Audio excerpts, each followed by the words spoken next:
Some stories never leave you. Some memories cling to your mind like shadows, whispering in the dark.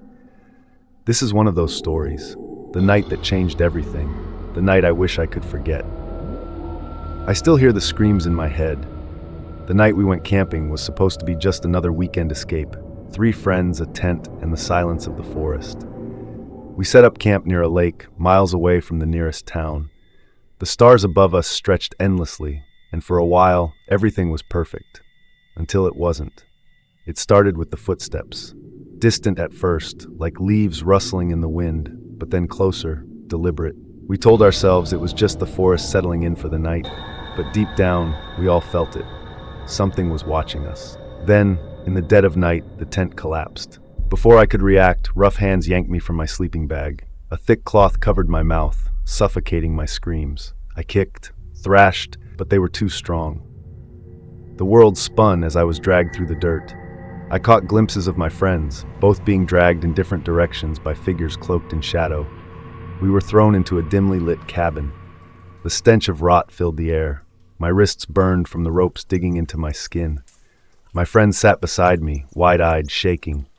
A single figure stepped forward, their face hidden behind a mask of stretched, tanned skin.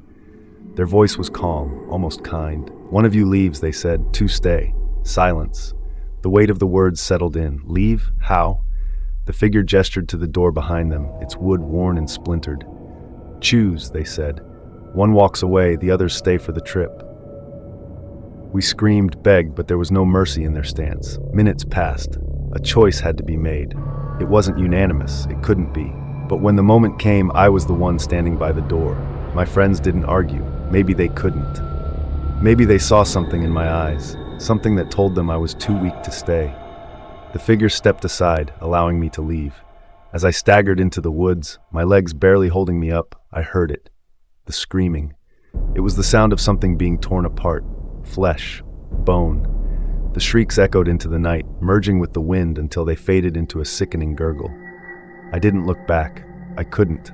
I ran, blindly, through the trees. My body moved on instinct, my mind refusing to process what I had left behind. By the time I reached a road, the sun had started to rise. A car stopped. I must have looked like a ghost, pale, shaking, covered in dirt and blood. They took me to the police, but it didn't matter. The cabin was never found. My friends were never found. And sometimes, when I close my eyes, I still hear the voice whispering, almost amused.